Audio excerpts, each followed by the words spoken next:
잠시 숨을 고르고 오늘 하루의 무게를 잠깐 내려놓아 봅니다. 우리가 살아가며 가장 많이 듣지만 가장 이해하기 어려운 말이 있습니다. 바로 모든 것은 무하다라는 말이지요.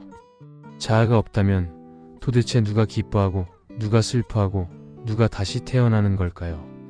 무하라는데 그럼 윤회는 어떻게 일어나는 걸까요? 그래서 오늘은 부처님 당시의 한 수행자 이야기를 중심으로 무하인데 누가 윤회하는가? 라는 주제를 천천히 풀어보려 합니다. 마음 편하게 이야기를 들으신다는 생각으로 함께 걸어가 보겠습니다. 젊은 수행자 바타의 질문. 부처님 당시 바타라는 젊은 수행자가 있었습니다. 그는 지혜롭고 열정적이었지만 한 가지 의문 때문에 수행이 늘 막혀 있었습니다. 어느 날 그는 부처님께 다가가 조심스레 물었습니다. 세존이시여, 저는 아직 한 가지가 이해되지 않습니다. 세상에는 나라고 할 만한 실체가 없다고 하셨습니다. 그렇다면 누가 다시 태어나는 것입니까?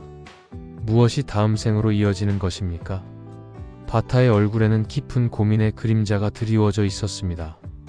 여러분도 혹시 비슷한 의문을 가져본 적이 있지요? 나라는 것이 없다면 누가 고생하고 누가 복을 받고 누가 업을 짓는가?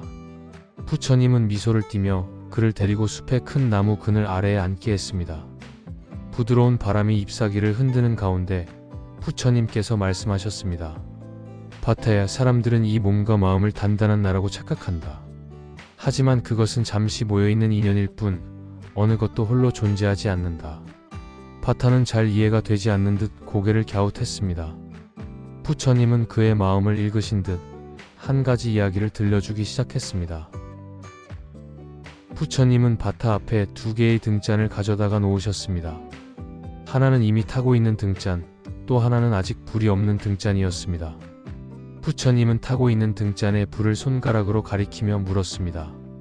바타야, 이 불을 여기 있는 다른 등잔의 심지로 옮긴다면 그 불은 아까 그 불이겠느냐, 아니면 새로운 불이겠느냐?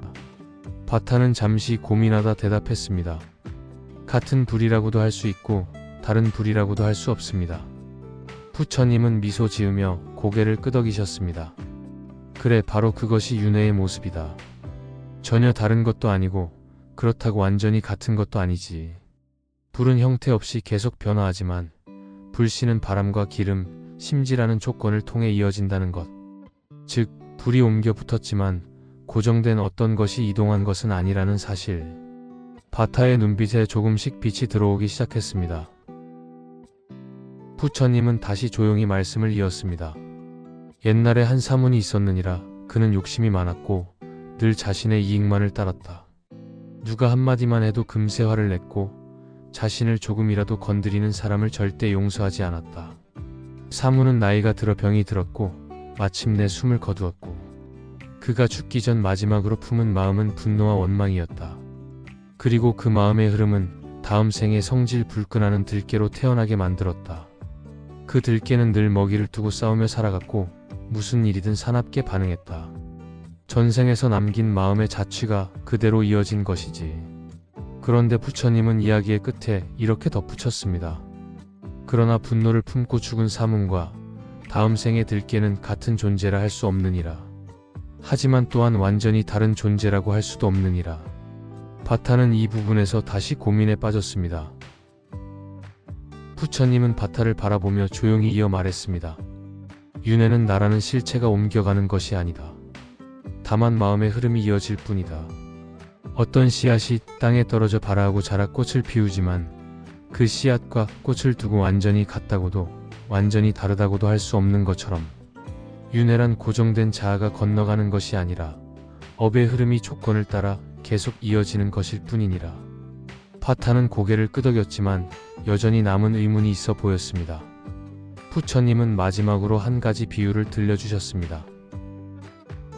바타야, 저기 흐르는 강물을 보아라. 강물은 끊임없이 흘러가고 어제의 물과 지금의 물은 같지 않다. 하지만 우리는 여전히 그것을 같은 강이라 부른다. 왜일까? 물은 매 순간 바뀌었지만 강이라는 이름은 단지 흐름을 가리키는 말일 뿐이기 때문이다. 우리 존재도 그렇다. 찰나찰나 변하지만 그 흐름에 우리가 나라는 이름을 붙일 뿐이다. 그리고 그 흐름은 죽음 이후에도 업에 의해 새로운 인연으로 이어져 간다. 그것이 바로 윤회이며 실체적 나가 바뀌는 것이 아니라 흐름이 계속될 뿐인 것이다. 바타의 얼굴에 마지막으로 이해의 빛이 떠올랐습니다. 여러분도 한번 생각해 보세요. 우리가 내가 화를 낸다고 느끼지만 그 화는 어디에 붙어 있습니까? 우리가 내가 기쁘다고 느끼지만 그 기쁨은 어느 순간 머물다가 또 흘러갑니다. 그렇다면 우리가 붙잡고 있는 나라는 감각은 실체일까요? 아니면 흐름일까요? 잠시 마음속으로 조용히 떠올려 보셔도 좋습니다. 오늘 이야기는 우리에게 중요한 가르침을 줍니다. 첫째, 나라고 느끼는 것은 사실 고정된 실체가 아니라 조건들이 잠시 모인 것입니다. 몸도, 감정도, 생각도 계속 변합니다. 그럼에도 우리는 이것을 하나의 나로 착각하며 상처받고 집착하고 걱정하고 비교하며 살아갑니다. 둘째, 윤회는 실체가 옮겨가는 것이 아니라 업의 흐름이 이어지는 것입니다. 지금 우리가 짓는 말, 행동, 마음이 다음 순간을 만들고 어느 생에선가 꽃을 피울 씨앗이 됩니다. 셋째, 이 가르침은 우리에게 두 가지 선물을 줍니다. 내가 하는 마음이 조금씩 가벼워집니다. 좋은 마음은 좋은 흐름을 만들고 그 흐름은 결국 다시 나에게 돌아옵니다. 그래서 불교에서는 선한 마음 하나가 천년의 업을 바꾼다고 말합니다.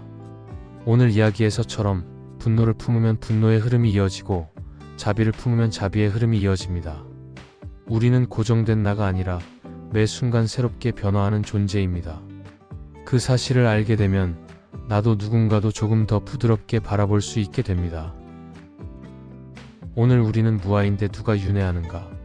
라는 어려운 주제를 부처님 당시의 이야기와 비유를 통해 풀어보았습니다. 윤회하는 것은 나라는 고정된 무엇이 아니라 마음의 흐름, 습관, 업의 자취입니다.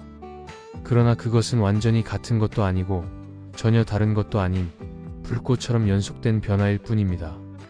이 가르침을 이해하게 되면 우리 삶도 조금 더 가볍고 부드러워집니다. 오늘 이 이야기가 여러분의 하루에 작은 빛이 되고 마음이 편안해지는 향이 되기를 바랍니다.